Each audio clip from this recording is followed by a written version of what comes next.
Hello anime lovers, स्वागत है आपका वाइपर एनीमे एक्सप्लेन्ड चैनल पर।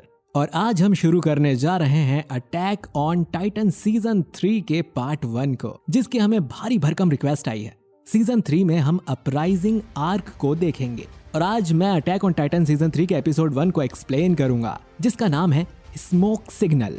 वीडियो शुरू करने से पहले मैं आपसे कहना चाहूंगा कि अगर आपने अटैक ऑन टाइटन सीजन 1 और 2 वाले वीडियोस नहीं देखे हैं तो पहले उन्हें जरूर देख लीजिए, नहीं तो आपको सीजन 3 में कुछ भी समझ में नहीं आएगा। लिंक आपको डिस्क्रिप्शन में मिल जाएगी। एक और छोटी सी रिक्वेस्ट है, हमारे इस नए एनीमे चैनल को सब्सक्राइब कर लीजिए और बेल आइकन भी जरूर दबा दीजिए। तो चलिए शुरू करते हैं एपिसोड 1 को बिना किसी देरी के।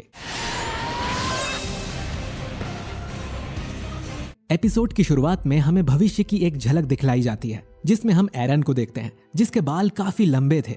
एरन अपने मन में बोलता है कि आर्मिन हमेशा कहता था कि दीवारों के बाहर समुद्र है, लेकिन मैं सोच रहा हूं कि आखिर इस समुद्र के पार क्या होगा।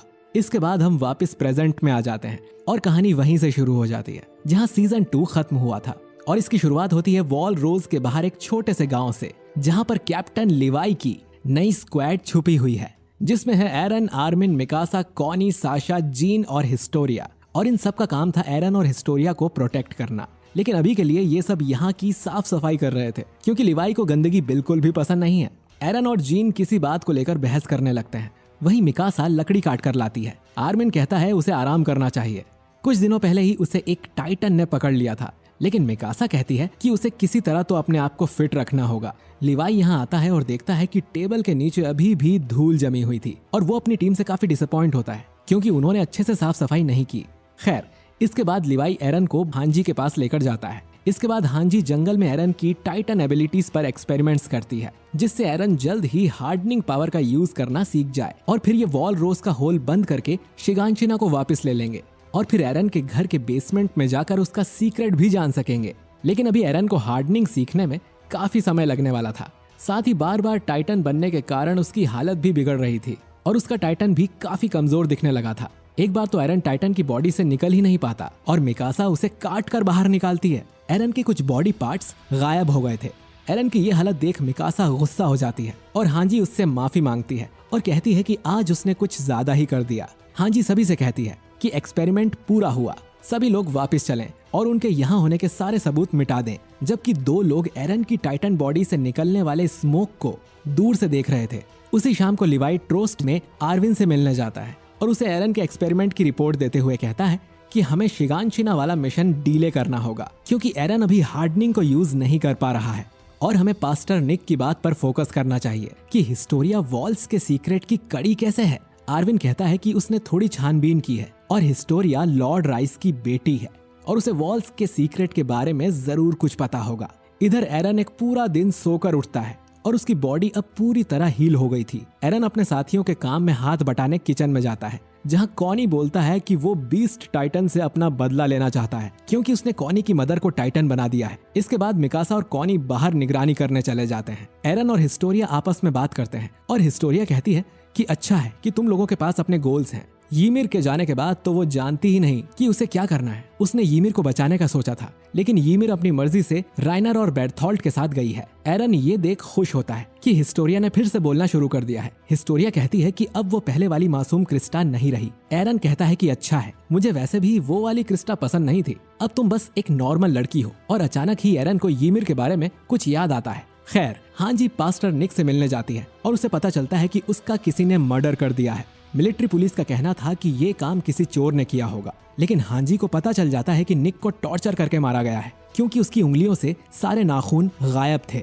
मिलिट्री पुलिस हांजी से कहती है कि तुम लोगों को यहाँ कोई काम नहीं है, पास्टर को किसी चोर ने मारा है, ना कि टाइटन ने। हांजी नोटिस करती है कि निक के मर्डर का इन्वेस्टिगेशन रॉयल गार्ड्स कर रहे थे, जबकि उन्हें तो राजधानी में होना चाहिए था। ये सुन वो गार्ड बहाने बनाने लगता है। हांजी अब किसी बहाने से एक गार्ड का हाथ पकड़ती है और देखती है कि उसकी उंगलियां लाल हो रही थी और वो समझ जाती है कि इन्हीं गार्ड्स ने पहले निक को टॉर्चर किया और फिर उसे मार डाला। हांजी गार्ड से पूछती है कि पास्टर निक तो एक मामूली इंसान था, उसके घर में तो चोरी करने लायक कुछ था भी नहीं। ये सब सुन गार्ड गुस्सा हो जाता है और उन दोनों को वहां से जाने को बोलता है। हांजी उनसे कहती है कि अगर वो निक के कातिल को पकड़े तो उसे ये मैसेज जरूर दे कि जैसा टॉर्चर उसने उसके दोस्त को किया है, उससे कहीं ज्यादा वो उसे तड़पा तड़पा कर मारेगी। हांजी ये इनडायरेक्टली उस गार्ड से ही कह रही थी। हांजी ये सब अपनी पूरी स्क्वाड को बताती है और लिवाई को लग रहा था कि गवर्नमेंट नहीं चाहती कि उन्हें वॉल्स के सीक्रेट के बारे में पता चले। पास्टर निक ने हमें हिस्टोरिया की इन्फॉर्मेशन दी थी, इसीलिए गवर्नमेंट ने उसे मरवा दिया और इससे अब सर्वे कॉप्स भी खतरे में है। लिवाई पूछता है कि पास्टर निक की कितनी उंगलियों से नाखून गायब थे।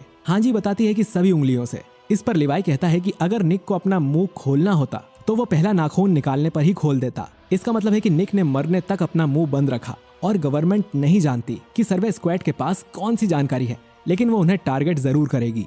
निफा तभी लिवाई को कमांडर आर्विन का एक मैसेज लाकर देती है और उन्हें पता चलता है कि कमांडर आर्विन को मिलिट्री पुलिस ने अरेस्ट कर लिया है।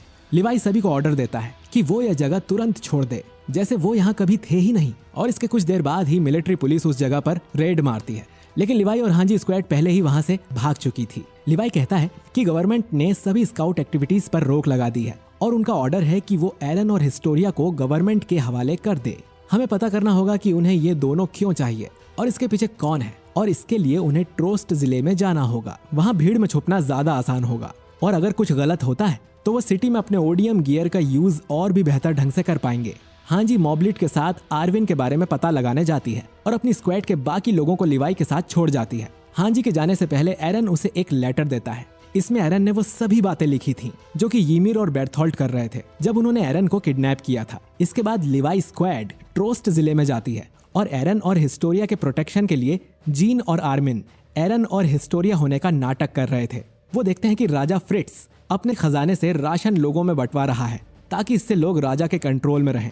और फिर वही होता है जिसका डर था। एक घोड़ा गाड़ी तेजी से इनके पास आती है और जीन और आर्मिन को एरन और हिस्टोरिया समझकर किडनैप कर लिया जाता है, जबकि असली एरन हिस्टोरिया एक दूसरी वैगन में थे। लिवाई और मिकासा इन किडनैपर्स का पीछा कर इनका ठिकाना देख लेते हैं और किडनैपर आर्मिन को लड़की समझ के मोलेस्ट कर रहा था। मिकासा ये सब विंडो से देखती है और लिवाई से जाकर कहती है कि उन्हें जल्द ही कुछ करना होगा। लिवाई कहता है कि वो असली एरन और हिस्टोरिया की निगरानी करने जा रहा है और इन किडनैपर्स को वो अकेली संभाल सकती है। इन किडनैपर्स को मिलिट्री पुलिस ने ही हायर किया था। खैर, मिकासा अपने दोस्तों के साथ आसानी से सभी किडनैपर्स को पीटकर बंदी बना लेती है और वो आर्मिन और जीन को आजाद कर लेते हैं। इधर लिवाई अपने साथी निफा के साथ एरन के ट्रांसपोर्ट पर नजर रखे हुए था, लेकिन ये बात लिवाई को अजीब लगती है कि रॉयल गार्ड ऐसे नौसिखियों को इतने बड़े काम के लिए हायर क्यों करेगी। उसे दाल में कुछ काला लग रहा था। वो निफा से कहता है कि तुमने कैनी द रीपर के बारे में तो सुना ही होगा। कैनी एक मशहूर सीरियल किलर था जिसने ना जाने कितने एमपी ऑफिसर्स को मौत के घाट उतारा था। लिवाई कहता है कि वो कैनी के साथ बचपन में रहा और बड़ा हुआ। निफा को ये बात मजाक लगती है क्योंकि कैनी का बस लोगों ने नाम ही सुना था और कहते हैं ना कि नाम लिया और शैतान हाजिर। कैनी द रीपर वहां आकर लिवाई और निफा पर शॉटगन चला देता है, जिससे लिवाई तो बच जाता है लेकिन निफा की मौत हो जाती है। असल में रॉयल गार्ड्स ने कैनी और उसकी स्क्वाड को भी हायर किया था, जो कि प्रोफेशनल किलर्स हैं। ये लोग ओडियम गियर का यूज भी कर रहे थे, जिससे लिवाई स्क्वाड को मारने में ज्यादा परेशानी ना आए, और ये स्वॉर्ड्स की जगह शॉटगन का यूज कर रहे थे। कैनी के लोग हांजी स्क्वाड के बाकी मेंबर्स को मार देते हैं और कैनी लिवाई से कहता है कि बहुत दिनों के बाद मिल रहे हो लिवाई, लेकिन तुम जरा भी नहीं बदले। लिवाई को चारों तरफ से कैनी की स्क्वाड घेर लेती है और ये एपिसोड इसी के साथ यहीं पर खत्म हो जाता है। दोस्तों, अटैक ऑन टाइटन के हर एपिसोड में एक इन्फो कार्ड दिखाया जाता है जिसमें हमें शो से जुड़ी कुछ और डिटेल्स के बारे में पता चलता है। अब बात करते हैं इस एपिसोड के इन्फो कार्ड की, जिसमें हमें बताया गया है कि हर टाइटन शिफ्टर अलग अलग शेप और साइज के हो सकते हैं, लेकिन सभी टाइटन्स का एक ही वीक स्पॉट होता है और वो है उनकी नैप, जिसे काटने पर वो अपने हील होने की पावर्स खो देते हैं और उनकी मौत हो जाती है। और ह्यूमंस भी अपने टाइटन की गर्दन में ही होते हैं। तो दोस्तों, पहले एपिसोड में इस सीजन के great villain Kenny the Reaper का इंट्रोडक्शन हो चुका है, लेकिन क्या अब लिवाई कैनी और उसकी स्क्वाड से बच पाएगा? क्या कैनी की टीम एरन और हिस्टोरिया को किडनैप कर लेगी? और आखिर गवर्नमेंट एरन और हिस्टोरिया से चाहती क्या है? लिवाई और कैनी के बीच क्या रिश्ता है? और इन सब सवालों के जवाब हमें मिलेंगे आने वाले एपिसोड्स में, जिन्हें मैं जल्द ही एक्सप्लेन करूंगा। तो उन्हें मिस ना करने के लिए चैनल को सब्सक्राइब करके बेल आइकन जरूर दबा दीजिए, और अगर ये वीडियो पसंद आया है तो इसे लाइक और शेयर जरूर करिए, और कमेंट बॉक्स में यस टाइप करके बताइए कि आपको ये वीडियो पसंद आया है। मिलता हूं मैं आपसे सीजन 3 के एपिसोड नंबर 2 के साथ। शुक्रिया।